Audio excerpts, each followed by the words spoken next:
বিষয়েও তিনি রেগে যেতেন এবং বাবা মায়ের সম্মান করতেন না। ছোট থাকতেই আমি বুঝে গিয়েছিলাম কিভাবে বাবা মায়ের স্নেহ ও ভালোবাসা পেতে হয়। আমি ভাইয়ের মতো ছিলাম না, আমার আচরণ ছিল শান্ত ও নম্র। আমি সবার সাথে কথা বলতাম, যেখানে আমার ভাইয়ের আচরণ ছিল বিরক্তিকর। একদিন সে নিজের বিয়ের জন্য বাড়িতে হট্টগোল শুরু করে। বাবা মা তার বিয়েতে রাজি ছিলেন না, কারণ তিনি তাদের সম্মান করতেন না। মা ভয় পেয়েছিলেন যে ভাই হয়তো তার স্ত্রীকেও সম্মান করবে না, কিন্তু ভাইও মেয়েটিকে ভালোবাসতেন। সেই মেয়ে তার অফিসে কাজ করত। অবশেষে তারা বিয়ে করলেন এবং ভাই তার নতুন স্ত্রীকে নিয়ে আমাদের বাড়িতে আসেন। ধীরে ধীরে ভাইয়ের আচরণে পরিবর্তন আসতে শুরু করল। তিনি সবার সাথে ভালো থাকতে শুরু করেন। আমার স্কুলের পড়াশোনা প্রায় শেষের পথে। বড় ভাই চলে যাওয়ার প্রস্তুতি নিলেন এবং মা বাবা আমাদের মধ্যে কেউই তাকে বাধা দিল না। আমরা চেষ্টা করেছিলাম বোঝাতে, কিন্তু তারা কেউই ঝগড়ার আসল কারণ বুঝতে রাজি ছিল না। আমার বোনকে সেই দিন বাড়ি ছাড়তে হয়েছিল। মা আমাকে কিছু জানায়নি। ভাই আর বোন নিজেদের পছন্দে বিয়ে করেছিল। তারা প্রথমে সুখে ছিল, কিন্তু 1 বছরের মধ্যেই তাদের মধ্যে ঝগড়া শুরু হয়। নিজেদের পছন্দে বিয়ে করেও তারা একে অপরকে ছেড়ে যেতে রাজি ছিল। ভাইয়ের বিরুদ্ধে নানা অভিযোগ ছিল, আর ছোটবেলা থেকেই আমি তার থেকে দূরে থাকতে চেয়েছিলাম। একদিন ভাই সিদ্ধান্ত নিয়ে অন্য শহরে চলে যাবে কাজ করতে। মা বাবা তাকে থামানোর চেষ্টা করেছিলেন, কিন্তু তিনি কারো কথা শোনেননি। ভাই তার জিনিসপত্র গুছিয়ে অন্য শহরে চলে যায়। মা বাবা তার জন্য চিন্তিত ছিলেন, কিন্তু ভাই ফোন করে জানায় যে তিনি সেখানে ভালো আছেন এবং বেতন থেকে কিছু পাঠাবেন। আমি তাদের বুঝিয়েছিলাম যে ভাই বোকা নন, তিনি বুদ্ধিমান এবং বিয়ের সিদ্ধান্ত তারই ছিল। মা বাবাকে আর চিন্তা করতে হয়নি। এভাবেই অনেক সময় চলে গেল। আমি আমার পড়াশোনা শেষ করে এখন একটি ভালো চাকরি খুঁজছিলাম। একদিন বাবার কাছে ভাইয়ের ফোন আসে এবং তিনি আমাদের সবার খোঁজ খবর নেন। তখনই তিনি জানতে পারলেন যে আমি একটি ভালো চাকরি খুঁজছি। শুনে আমরা সবাই অবাক হয়ে গেলাম। আমি একজন ব্যবসায়ী এবং ভালো অভিজ্ঞতা পেতে একটি ভালো কোম্পানিতে কাজ করতে চাই। একদিন বাবা অনুরোধ করলেন, ভাই আমাকে তার জায়গায় কাজ করতে পাঠানোর কথা বললেন, কারণ তিনি কিছুদিনের জন্য দূরে থাকবেন এবং তার কোম্পানি ব্যবসার কাজে কানাডায় যাবে। ভাই জানালেন তিনি বিয়ে করেছেন এবং তার স্ত্রীকে শহরে একা রেখে যেতে পারবেন না। তিনি বললেন, দুঃখিত, আমি তোমাকে জানাইনি, কিন্তু আমার বিয়ে হয়েছে মাত্র 1 মাস। তার স্ত্রী খুবই সংস্কৃতিমনা ও সুন্দর। তারা দুজনেই এই শহরের বাসিন্দা এবং খুব খুশিতে একসাথে আছেন। আমার গল্পগুলো তোমরা শুনো, কিন্তু সাবস্ক্রাইব করো না। দয়া করে গল্পগুলো ভালো লাগলে চ্যানেলটি সাবস্ক্রাইব করো। ভাই তার প্রথম স্ত্রীকে ডিভোর্স দিয়ে নতুন মেয়েকে বিয়ে করেছেন। বাবা অনুরোধ করায় ভাই আমাকে তার সাথে পরিচয় করিয়ে দিতে রাজি হলেন। তিনি বললেন, তরুণকে আমার জায়গায় পাঠাতে হবে, এতে সে কাজের অভিজ্ঞতা পাবে এবং আমার স্ত্রীও বাড়িতে একা থাকবে না। আমি এবং তরুণ রেখে কানাডা থেকে ফিরে আসতে পারব। বাবার মেজাজ একটু খারাপ হতে পারে ভাইয়ের বিয়ের কারণে, তবে এবারও তিনি রাজি হলেন এবং ঠিক করলেন আমি ভাইয়ের জায়গায় কাজ করব এবং তার বাড়িতে থাকব। আমি সেখানে গিয়ে দেখলাম ভাই খুব খুশি। আমাকে দেখে তিনি বললেন, এখন তোমার আগমন নিয়ে আর চিন্তা করতে হবে না, চল যাই। আমার ভাইয়ের আচরণ এখন অনেকটাই নরম হয়েছে, তবে তিনি সবসময় বাবা মার সাথে কড়া ছিলেন। একদিন তিনি বললেন, তোমার ভাবির সাথে পরিচয় করিয়ে দিই। তাকে তোমার কথা বলার পর থেকেই সে তোমার জন্য অধীর আগ্রহে অপেক্ষা করছে। প্রথমে সে চিন্তিত ছিল, একা এখানে কিভাবে থাকবে। তবে আমি বলার পর যে তুমি তার যত্ন নেবে, সে খুব খুশি হয়েছে। আমি যখন ভাইয়ের বাসায় পৌঁছালাম, তখন ভাবি দরজা খুললেন। তার বয়স ছিল কম, প্রায় 2-1 বছর, এবং তিনি খুবই সুন্দরী। তার চেহারার উজ্জ্বলতা দেখে আমি মুগ্ধ হয়ে গেলাম। এর আগে কোনো মেয়ের প্রেমে পড়িনি, কিন্তু ভাবি কালো, লম্বা চুল আর সৌন্দর্যে পাগল হয়ে গেলাম। ভাইকে দেখে বুঝতে পারছিলাম না কিভাবে এমন একজন সাধারণ চেহারার মানুষের সাথে ভাবি বিয়ে করেছেন। ভাই আমাকে স্বপ্ন থেকে জাগিয়ে বললেন, তরুণ, এটা তোমার ভাবি, তুমি তার সাথে দেখা করবে না। আমি দ্রুত সালাম দিয়ে ঘরের ভিতরে চলে এলাম। ভাবি চা তৈরি করছিলেন, আর আমি বারবার তার দিকে তাকাচ্ছিলাম। ভাইয়ের বয়স ছিল 3-2 আর ভাবি 2-3। ভাবছিলাম, এমন সুন্দর একজন মেয়ে কিভাবে এত বড় বয়সের মানুষের সাথে বিয়ে করলেন। তার নাম ছিল কাজল। তিনি জানালেন তিনি আগামীকাল কানাডা চলে যাচ্ছেন। এরপর আমাকে একটি ফাইল দিয়ে বললেন, তোমাকে আমার কাজগুলো করতে হবে। কোনো সমস্যা হলে ফোনে জানিও, আমি কোম্পানির ঠিকানা পাঠিয়েছি। সেখানে গিয়ে সব তথ্য পাবে। আমি সব বলে রেখেছি। ভাই কানাডায় যাওয়ার সময় বললেন, তোমার ভাবি কিছুদিন আগে সিডি থেকে পড়ে গিয়েছিল এবং এখনও ব্যথায় কষ্ট পাচ্ছে। তাকে ডাক্তারের কাছে নিয়মিত নিয়ে যেতে হবে এবং তার যত্ন নেওয়া তোমার দায়িত্ব। তার মা বাবাও এখানে নেই, তাই তুমি ছাড়া আর কেউ নেই।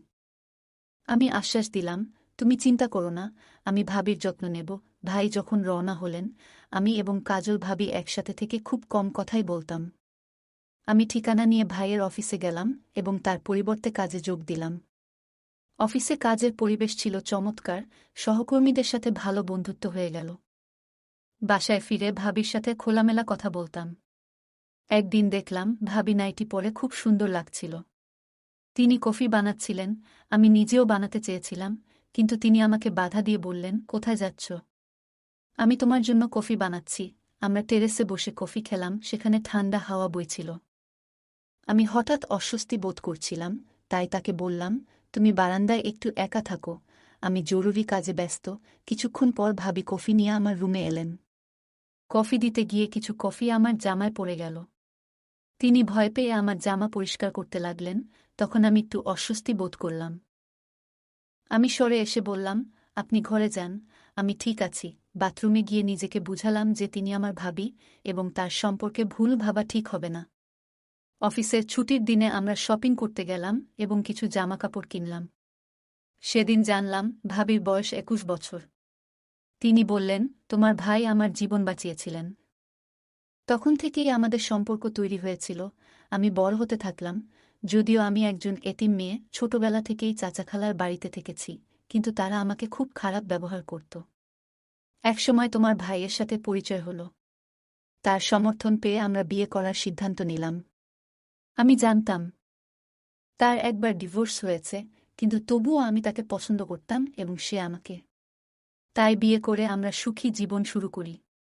আমাদের বিয়ের কথা তোমাদের পরিবারকে জানানো হয়নি, কারণ তারা হয়তো ভাববে তাদের ছেলে একজন এতিম মেয়েকে বিয়ে করে বাড়িতে এনেছে, তাও যৌতুক ছাড়াই। আমি বললাম, আমার মা বাবা ভালো মানুষ, কিন্তু ভাই বিয়ের পর অনেক বদলে গেছে। সে এখন আগের চেয়ে অনেক নরম স্বভাবের। কাজল ভাবি সব ছেড়ে আমাকে যত্ন নেওয়ার দায়িত্ব নিয়েছিল। কিন্তু ভাই কানাডায় যাওয়ার পর থেকে আমি লক্ষ্য করলাম, ভাবি নতুন জামাকাপড় পরছে, যা দেখে আমি অবাক হলাম। কেননা তার পুরানো পোশাকের সাথে এই পরিবর্তনটা বেশ চোখে পড়ল। আমি ভাবলাম হয়তো তিনি এসব বিষয়ে খুব একটা পাত্তা দেন না। তার চোখে আমি ছোট ভাইয়ের মতো, তাই সে আমার সামনে আরামে এমন জামাকাপড় পরছে। আমি অফিসের কাজে ব্যস্ত হয়ে পড়লাম। বস আমার কাজ দেখে খুব ইমপ্রেসড হলেন এবং আমাদের একটি প্রজেক্টে কাজ করার জন্য আমন্ত্রণ জানালেন। আমি বাড়িতে রাতের খাবারের জন্য তাকে আমন্ত্রণ জানালাম।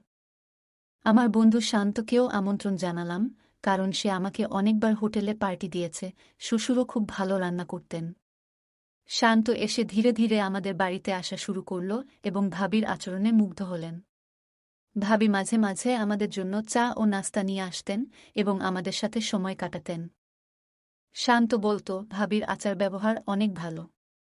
তোমার ভাবিকে দেখে মনে হচ্ছে তিনি আমাদের ভালো বন্ধু। একদিন শান্ত জিজ্ঞাসা করলেন, আপনি কতদূর পড়াশোনা করেছেন? এতে ভাবির মুখ ম্লান হয়ে গেল। তিনি বললেন, আমার চাচা খালা আমাকে শুধু উচ্চ বিদ্যালয় পর্যন্ত পড়িয়েছেন। এরপর তারা আর পড়াশোনার জন্য টাকা খরচ করতে চায়নি, তাই আমি পড়াশোনা ছেড়ে দিয়েছিলাম। আমি বললাম, এখন তুমি পড়াশোনা করতে পারো। আমার ভাই তোমাকে এই বিষয়ে সমর্থন করবে। আমাদের শহরে খুব ভালো স্কুল আছে। চাইলে তুমি বাড়িতে প্রাইভেট পড়তেও পারো। ভাবি বললেন, আমি কয়েকদিন আগে আহত হয়েছিলাম, যার কারণে শরীরে ব্যথা হয়। আমি এখন পড়াশোনা করতে পারি না, কারণ আমি বিবাহিত এবং আমাকে পরিবারের যত্ন নিতে হয়।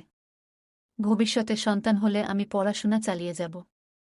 তার কথা শুনে আমি ও শান্ত ভাবিকে আরও উৎসাহিত করলাম। এভাবে আমাদের নতুন জীবনের শুরু হলো, যেখানে আমি ভাবিকে আরও ভালোভাবে চিনলাম এবং আমরা সবাই একসাথে সুখে থাকতে শিখলাম। আমি আমার ভাবিকে বললাম, তুমি খুব ভালো একটা বুদ্ধি দিয়েছ। আমরা সিদ্ধান্ত নিলাম যে তাকে ভর্তি করাব, কিন্তু ভাবি বলল, এই সিদ্ধান্ত নেওয়ার আগে তোমার ভাইয়ের অনুমতি নিতে হবে। তার অনুমতি পাওয়ার পরেই ভাবি ভর্তি হতে রাজি হল। তিনি বললেন, পড়াশোনার আমার খুব শখ ছিল। আমি বললাম, সবকিছু আমি সামলে নেব, তোমার চিন্তা করার দরকার নেই। ভাবি চিন্তিত মুখে বললেন, কিন্তু আমি স্কুলে গেলে সবাই ঠাট্টা করবে। আমি প্রাইভেট পড়াশোনা করতে চাই, কিন্তু বাসায় বসে পড়লে অনেক কিছুই বুঝতে পারব না।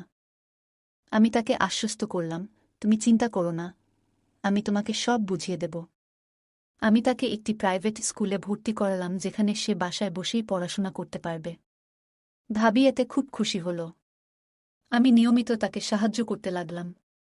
আমাদের বন্ধুত্ব আরও গভীর হতে থাকল এবং ভাবি আমার পরিবারের প্রশংসা করল। এক রাতে ভাবি আমাকে তার রুমে ডেকে নিয়ে গেলেন। তিনি বললেন, আমার পিঠে খুব ব্যথা হচ্ছে, ডাক্তার তেল দিয়েছে। কিন্তু তোমার ভাই যখন মালিশ করত তখন আরাম হতো। এখন সে নেই, তুমি একটু সাহায্য করবে? আমি তাকে তেল মালিশ করতে লাগলাম, কিন্তু লক্ষ্য করলাম তিনি অদ্ভুতভাবে আমার দিকে তাকাচ্ছেন। দ্রুত কাজ শেষ করে বললাম, আমার ঘুম আসছে, এবং রুমে চলে এলাম। কিছুদিন পর থেকে ভাবি আমাকে ছোটখাটো কাজ করতে বলতেন, যেমন তার শাড়ি ঠিক করা, ব্লাউজের স্ট্রিং বাঁধা, নেকলেস পরিয়ে দেওয়া। একদিন তিনি বললেন, আমার নাইটির হুকগুলো ঠিক করে দাও। আমি সাহায্য করতে গেলাম, কিন্তু লক্ষ্য করলাম তিনি আমার প্রতি অদ্ভুত দৃষ্টিতে তাকাচ্ছেন।